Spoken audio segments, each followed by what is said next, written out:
തിരുവനന്തപുരത്ത് ഒരു തിരഞ്ഞെടുപ്പ് വിളംബര ഘോഷയാത്ര നടക്കുകയാണ്. പാളയം മുതൽ കനകക്കുന്ന് വരെയാണ് ഈ ഘോഷയാത്ര നടക്കുന്നത്. മുഖ്യ തെരഞ്ഞെടുപ്പ് ഓഫീസർ രത്തൻ ഖേൽക്കർ ഉൾപ്പെടെയുള്ളവർ ഈ യാത്രയുടെ ഭാഗമാകുന്നുണ്ട്. മേഘ്ന മുരളിയാണ് ചേരുന്നത് തിരുവനന്തപുരത്ത് നിന്ന് വിവരങ്ങളുമായി. മേഘ്ന, യഥാർത്ഥത്തിൽ ഈ ഇടയ്ക്കിങ്ങനെ വിവാദങ്ങളും ചൂടുപിടിച്ച ചർച്ചകളൊക്കെ നടക്കുമ്പോൾ ഇതൊരു വലിയ സന്തോഷമാണ്. ഒരു മഴ പോലെ പെയ്തിറങ്ങുകയാണ് ഈ ഉത്സവം. വോട്ട് ചെയ്യണം, വോട്ട് ചെയ്യാതിരിക്കരുത്, നമ്മുടെ റൈറ്റാണ്. അത്തരത്തിൽ ഒരു ബോധവൽക്കരണം കൂടി ലക്ഷ്യമിടുമ്പോഴും ഇതൊരു ഉത്സവമാക്കി മാറ്റുന്നു അല്ലേ?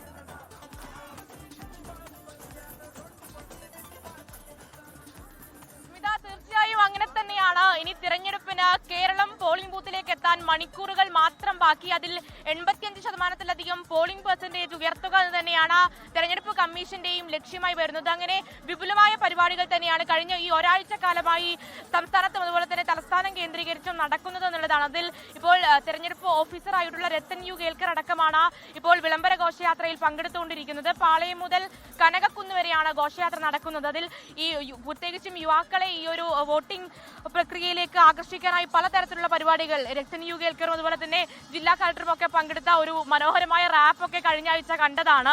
അതിന് പിന്നോടിയായാണ് ഇപ്പോൾ ഒരു വിളംബര ഘോഷയാത്രയും നടക്കുന്നത് എന്നുള്ളതാണ്. അത് വനയും വീതി വരെയാണ് ഈ ഒരു ഘോഷയാത്ര നടക്കുന്നത്. അതിൽ ഇപ്പോൾ ദൃശ്യങ്ങളിൽ കാണുന്നത് പോലെ തന്നെ ഈ പുറകിലേക്കുള്ള ഈ ഘോഷയാത്രയിൽ മുഴുവനായും കൂടുതൽ യുവാക്കളാണ് പങ്കെടുക്കുന്നത്. അവരെ കൂടുതലായും പോളിംഗ് ബൂത്തിലേക്ക് എത്തിക്കുക, അതുപോലെ തന്നെ എന്താണ് ഈ വോട്ട് ചെയ്യേണ്ട പ്രാധാന്യം, അതുപോലെ വോട്ട് ചെയ്യേണ്ടതിന്റെ പ്രാധാന്യം എന്തൊക്കെയാണ് എന്നൊക്കെ വിളിച്ചോന്ന രീതിയിലുള്ള പരിപാടികളാണ് ഇവിടെ സംഘടിപ്പിക്കുന്നത്.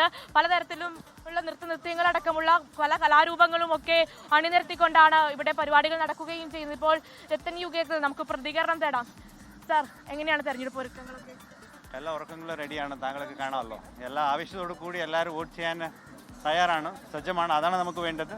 ഈ പ്രാവശ്യം കേരളം മാക്സിമം വോട്ടിംഗ് പെർസെൻറ്റിലേക്ക് എത്തണം എന്നുള്ളത് നമ്മുടെ ആഗ്രഹം. നമ്മുടെ ഒരു ടാർഗറ്റ് 100% വോട്ടിംഗ് നടക്കണം എന്നുള്ളത്. അറ്റ്ലീസ്റ്റ് 90 നമ്മൾ ക്രോസ് ചെയ്യണം എന്നുള്ളത് നമ്മുടെ ആഗ്രഹം.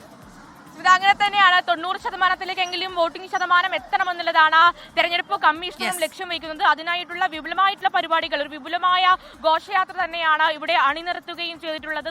വിവിധ തരത്തിൽ യുവാക്കൾ തന്നെയാണ് ഈ ഘോഷയാത്രയിൽ പങ്കെടുക്കാനായി എത്തുകയും ചെയ്തിട്ടുള്ളത്. നാളെ ഈ ഒരു തെരഞ്ഞെടുപ്പ് പ്രക്രിയയെ അത്രയും മനോഹരമായി തന്നെ നമ്മുടെ യുവാക്കളും സ്വീകരിക്കുമെന്ന് പ്രതീക്ഷിക്കാം.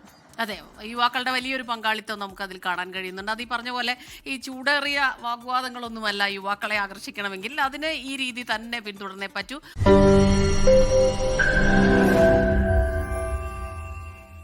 ലോകത്തെവിടെയായാലും ഏത് സമയത്തും 24 വാർത്തകളും ഓഗ്മെന്റഡ് റിയാലിറ്റി പാക്കേജുകളും എക്സ്പ്ലെയിനറുകളും വിശദമായി കാണാൻ ഞങ്ങളുടെ യൂട്യൂബ് ചാനൽ നിങ്ങൾക്ക് സബ്സ്ക്രൈബ് ചെയ്യാം.